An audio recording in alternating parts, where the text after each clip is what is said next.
Product Universe here. In lieu of Biden's recent debate disaster and the public implosion of the Democrat Party as we know it, the House Republicans are blasting the Biden administration and the media for covering up Biden's mental condition, which he has had for years. Here's what they had to say.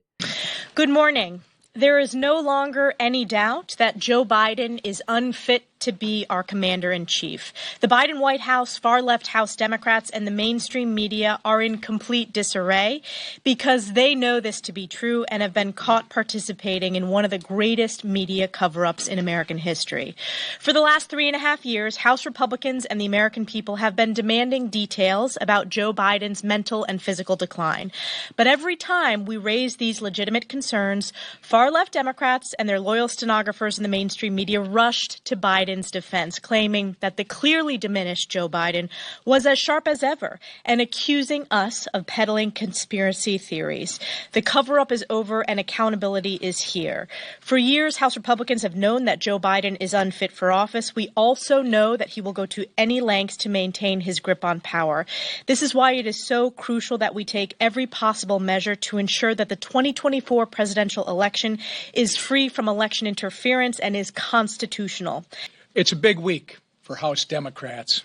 They have to figure out what they're going to do about Joe Biden, who recently proved to the world what Republicans have been saying now for years. He's not fit to be president. And they have to twist themselves into a pretzel to explain why they're advocating for letting illegal immigrants vote in our elections. It's interesting to watch the Democrats right now expressing disdain over Joe Biden's performance at the debate.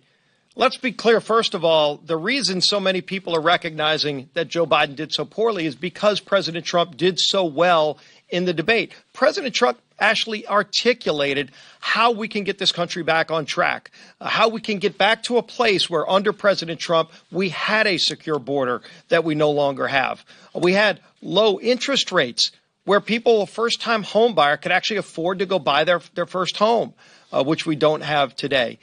You could go to the grocery store and actually buy all the things you needed for your family and still have a little money left over to fill up your car because gasoline was less than $2 a gallon.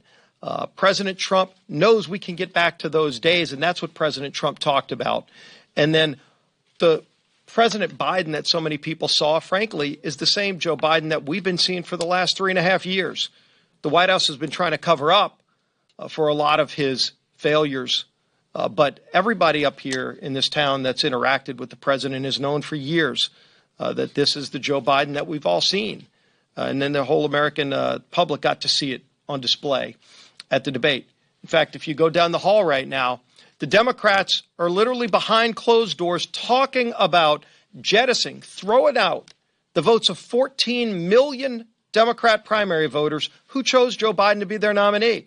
Think about that. The party that loves lecturing people about democracy is in a smoke-filled room trying to throw out the democratically chosen nominee for president by the Democrat voters. 14 million of them said they want Joe Biden to be their nominee, and Democrats are openly talking about discarding all of those votes and picking somebody else behind closed doors.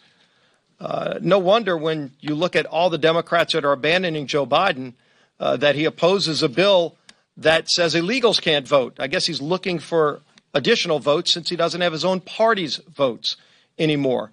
Thank you all for being here on what is, I believe, the smallest crowd ever assembled for a Republican press conference. I don't know where everybody is this morning. Oh, they're chasing down the Democrats for a change.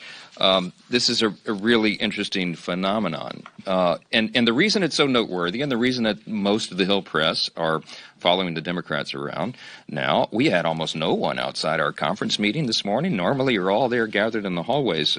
They're busy because they're chasing down our Democrat colleagues and asking them about Joe Biden's mental acuity and their efforts to cover it up. And that's what it's been. I mean, we could give you example after example after example. It's all on tape. It's all on record. Everybody knows it. Democrats, our colleagues, for 3.5 years have been covering up this glaring problem. The staff in the White House have been covering it up, and so have the Democrats in Congress. Just last month, I brought a couple of examples. Representative Dan Goldman said Biden was sharper than anyone he'd spoken to, and that he has, quote, a photographic memory, unquote. Representative Eric Swalwell said that Biden put many of us to shame with his energy. I mean, there are example after example after example, leading Democrats and noteworthy Democrats on the Hill who have not been in the dark about this. They've been saying things I think most of them understand is simply not true, and they've misled the American people. And this is dangerous. We have the NATO summit going on, the 75th anniversary of NATO here, all of our guests from around the world. What we're projecting from the White House is not strength right now, at a very dangerous time around the world. And that's why the American people are so alarmed by this. That's why the polls say that most of the Americans, people understand that Joe Biden is not fit for that office. And it's a terrible thing. The Democrats have misled us, and they need to be held accountable for that. It's about time that something like this happened.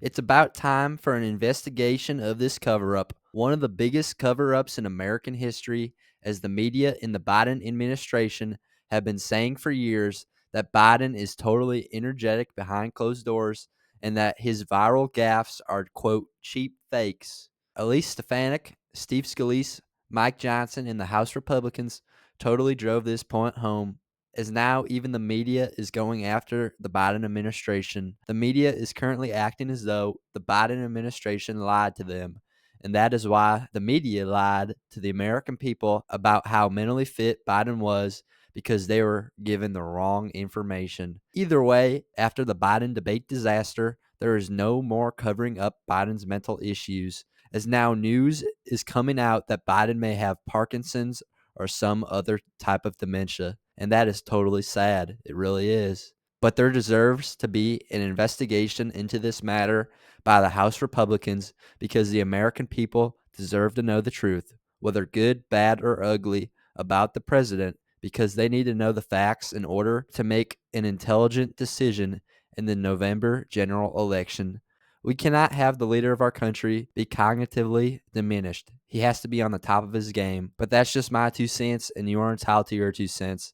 If you want, share your opinion in the comments below, as all viewpoints are welcome. If you enjoyed this informational and educational video, then give the video a like and turn on my channel notifications so that you will be notified the next time I release a new video. Thanks for watching. God bless you, and God bless America.